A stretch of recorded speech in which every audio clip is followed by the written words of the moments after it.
Hey my friends, how's it going? Janelle here from janellema.com. Welcome to Wellness Wednesday, and today I want to talk to you about 7 tips that I can give you to help prevent colds and flus. Let's hope that you don't get them this winter, or if you do, the severity of them is not very long at all. So, coming into winter in Australia, I know in America and Canada they're going into more summer mode, but coming into winter for Australia, we need to look at ways that we're not going to go and get colds and flus, and how we can help our immunity and build our immunity up. So, if we do get a cold and flu, it doesn't last as long as maybe has in the past, and that sort of thing. Now, colds are brought on by viruses. We know that. They stick to the inner lining of your nose, which is disgusting, and then obviously go into the body through that way. And if your immune system is compromised already, or if you feel a bit run down already, or you're someone who has really low energy, then of course, you're going to get cold and flus a lot more. And obviously, if your immune system is low anyway, that's something that you're going to pick up those colds and flus a lot more. So let's have a look at some of the different ways that we can prevent a cold and flu from happening. So number one is eating real food. Now, clearly eating, a rainbow of food and as close to nature as possible is way better for us, far better for us than, those processed foods and foods with hormones and foods that have been sprayed with pesticides and that sort of stuff. So, they're foods that are full of chemicals, and we really don't want that. So obviously eating as close to nature as possible, and as close to, our fruits and veggies being organic and locally grown and that sort of stuff is going to help our immunity. It builds our immunity up, and it makes us get to that point where we're not getting so run down, or our body's not trying to work as hard to function itself properly, because we're eating the right foods, which can help with that anyway. So, try and have multiple different colors of foods and different foods, even if you grow them in your own backyard. A lot of people these days don't grow them in your own backyard, but they are the best type of foods that we can have. And adding things like more garlic and more onion to your diet in winter is really going to help your immunity as well, and going to build up those immune system defenses that we need to fight off these colds and flus, so we don't get them, or don't get them for as long.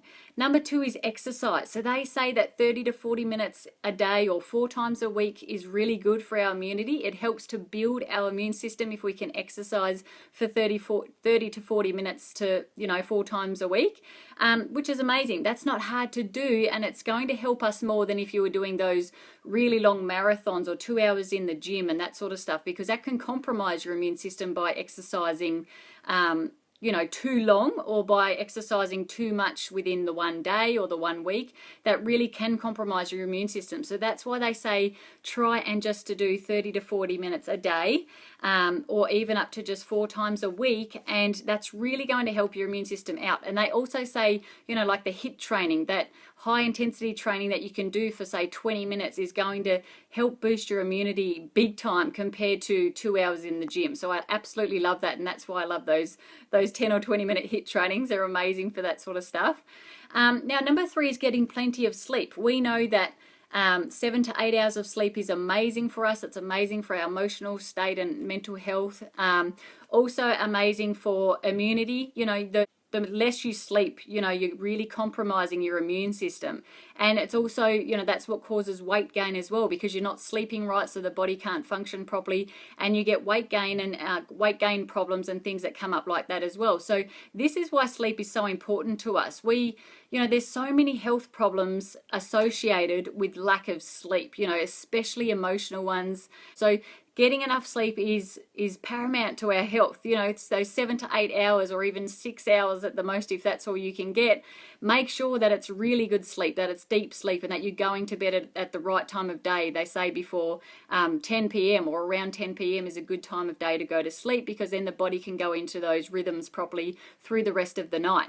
Now, number 4 is to stress less. So 80% of our problems these days are brought on by our emotional stress, and stress from work and money and stress from the kids and that sort of stuff. It can all play a big role in our immune system. The more stressed we are, the immune system is compromised in that way, and that's what also can cause those physical ailments as well. The more you stress out, I actually have a friend of mine and a business partner, and her partner was that stressed out that he caused a thyroid problem for himself. That's the only way that they could explain why his thyroid became compromised and he ended up with a thyroid condition, was because of emotional stress. So, you know, you think about that sort of thing and think to yourself that what are different ways that I can start to stress less within my day? Or if I do have a high-end stress job, what can I do at night to, you know, to bring that stress down and make sure that I'm looking after my health in that way, so your immune system isn't compromised and so you don't get run down through the week. And I mean, some people like to do, you know, meditation or reading books or go for a long walk with their partner and that sort of stuff in the afternoon, but it could be just something like mowing the lawn or throwing the ball for the dog, you know, that sort of stuff. It just depends on whatever it is that helps you to de-stress, and that's what you need to try and be doing every single day, obviously, so your immune system isn't compromised. You know, our emotional state is so connected to our physical body that we need to make sure we're looking after that in every single way. Now, number 5 is drink plenty of fluids. So for me in winter, you know, especially when I was a teenager, I would never drink water, especially because I used to live in Tasmania. You know, I couldn't be bothered. It wasn't something that would quench my thirst. I couldn't be bothered drinking it because it was too cold. The weather was too cold. So I was like, well, I'm not drinking water. It's going to make me even more cold. So this is where your warm drinks and your soups and stuff can come into this. So herbal teas are amazing for this. And I'm so glad that I love herbal teas now, because that's giving me the fluid that I need in winter that I wouldn't get otherwise if I was just drinking a cold glass of water. And you know, soups and broths, they are all amazing for this, especially if you're using those, you know, fruits and those veggies to make up the broths and the soups and stuff, to make them really nutritious for us, and that's going to help boost your immunity. Add in all of that garlic and those onions, and you know, really boost that for yourself through winter so you don't get colds and flus. So drinking plenty of fluids is, we know that we need to have that for our body. Our body is 80% fluid, so we've got to keep our fluids up in winter. And half this time, this is the reason we get a cold, is because we stop drinking so much water, and water is so important to us. Number 6 is having protein with each meal. So we know that proteins are the building blocks to our body, but they are also what help our immune system and our detoxification in our body. So, you know, having your organic and really good grown meats, your animal proteins, your eggs, and then things like your proteins from your legumes and your nuts and your seeds and that sort of stuff is really going to help your body to fight off those, you know, any sort of virus that comes into the system, and make you more immune to what it is that you need to fight off if it does come around you. Those colds and flus, if they do come into your life, or if your kids get them from school and that sort of stuff, doesn't mean that you have to get them as well if you're eating right and you're doing the right things for your body. Now, number 7 is avoiding sugar. This is my favorite one of all. We know that sugar feeds so many different diseases and conditions. It's disgusting for our body, that refined sugar.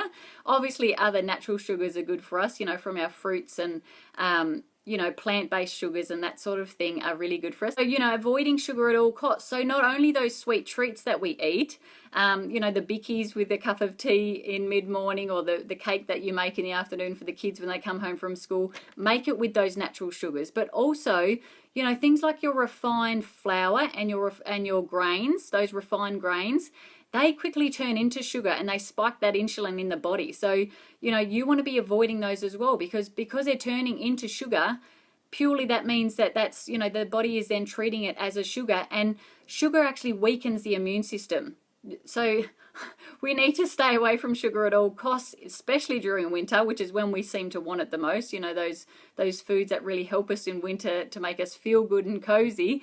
But if you've got sugar in there, it's compromising your immune system, and it really weakens it, and actually helps bacteria to grow as well. So that's disgusting.